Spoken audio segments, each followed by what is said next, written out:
Apakah ada nilai transfer dari klub kepada PSSI? Kenapa kita harus ambil dari luar terus? Karena yang main bukan Akamsi, ya, anak.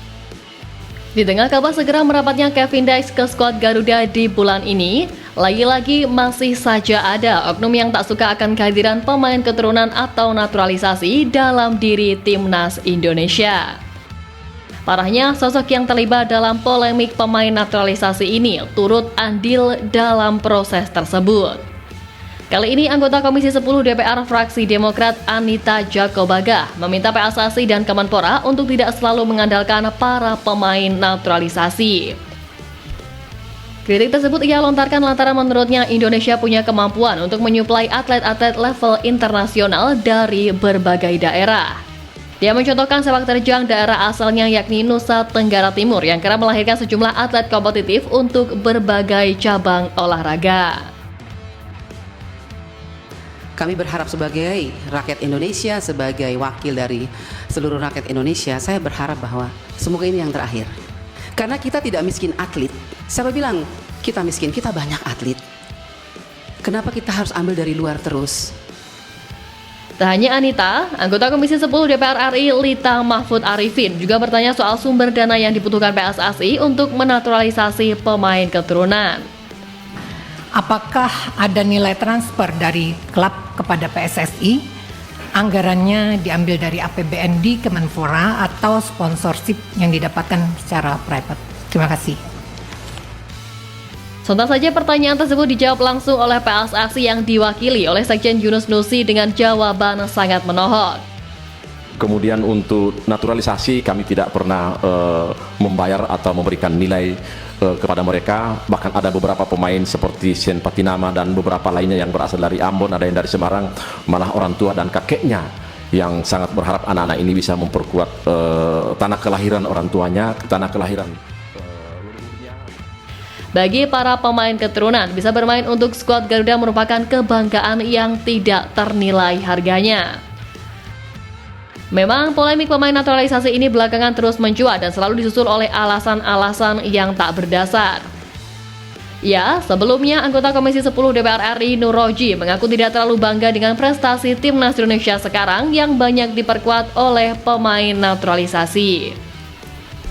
Meski Nur Roji yang berasal dari Partai Gerindra mendukung kebijakan naturalisasi secara prinsip, ia merasa kebanggaannya terhadap timnas Indonesia mulai berkurang.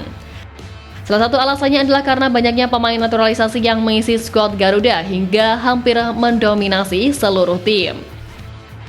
Ia menyoroti bahwa strategi naturalisasi yang dilakukan PSSI tidak bisa dijadikan solusi jangka panjang untuk mencapai prestasi instan seperti memenangkan turnamen atau kompetisi internasional. Ia membandingkan dengan negara-negara seperti Jepang dan Korea Selatan yang meskipun ada pemain naturalisasi, mayoritas pemain mereka adalah produk lokal.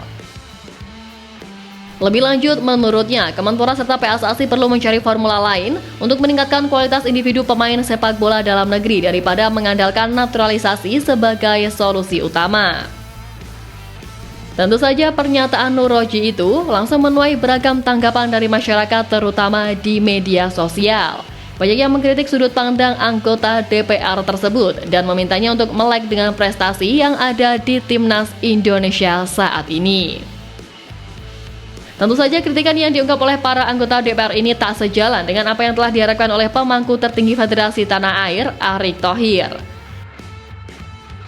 Ya, padahal Erick Thohir berharap Komisi 10 DPR RI dapat memberikan dukungan penuh untuk memperlancar proses naturalisasi dari para pemain keturunan. Erick berharap proses naturalisasi pemain yang saat ini sedang berjalan dapat diproses dengan baik, sehingga para pemain keturunan bisa tampil membela timnas Indonesia sesuai dengan target yang ditetapkan. Apalagi seperti yang kita semua tahu, timnas Indonesia kini benar-benar telah berubah baik dari wajah maupun citra di kawasan Asia. Secara kualitas pun mereka ini levelnya jauh lebih baik ketimbang pemain naturalisasi di era sebelumnya yang ujung-ujungnya mentok cuma main di Liga Indonesia. Tak cuma itu, secara level permainan pun juga meningkat karena Koshien akhirnya bisa menerapkan sistemnya dengan maksimal karena kualitas pemain yang bisa mengikuti. Upaya memajukan sepak bola tanah air ini seharusnya didukung oleh semua elemen agar padu dalam menjalani prosesnya. Walau tak bisa dipungkiri, nggak semuanya bisa mendukung, tapi dengan mayoritas pihak dan publik yang menginginkan perkembangan, lebih baik lupakan saja oknum yang menghambat jalan untuk maju. Beberapa pihak yang tak suka atau benci dengan upaya ini sebaiknya berkaca pada sosok yang sebenarnya tak memiliki darah Indonesia seperti Sintayong yang bertekad untuk membangun masa depan cerah buat sepak bola tanah air. Ya, terbaru Koshin resmi meluncurkan STY Foundation untuk masa depan sepak bola tanah air sebagai langkah menemukan, mengembangkan, dan mendukung talenta muda di sepak bola Indonesia. Dengan didampingi Raffi Ahmad sebagai penasehat STY Foundation, pelatih asal Korea Selatan itu mengungkapkan bahwa pembentukan yayasan ini dilatar belakangi rasa prihatinnya terhadap perkembangan sepak bola di tanah air. Yayasan ini juga bertujuan memberikan peluang yang lebih besar bagi pemain sepak bola usia muda untuk mewujudkan impian mereka, serta menciptakan perubahan positif di masyarakat melalui sepak bola. Pertama kali saya melihat program untuk anak kecil masih sangat kurang dan perlu dibenahi lagi. Jadi saya berharap kita bersama-sama menyatukan tenaga untuk anak-anak yang mau berkompetisi. Selain itu, STY Foundation memiliki misi meningkatkan infrastruktur olahraga dan menciptakan profesional olahraga yang terampil, juga membangun program pendidikan lanjutan dan jaringan manajemen kesehatan, serta mengembangkan inovasi dan teknologi industri melalui jaringan olahraga.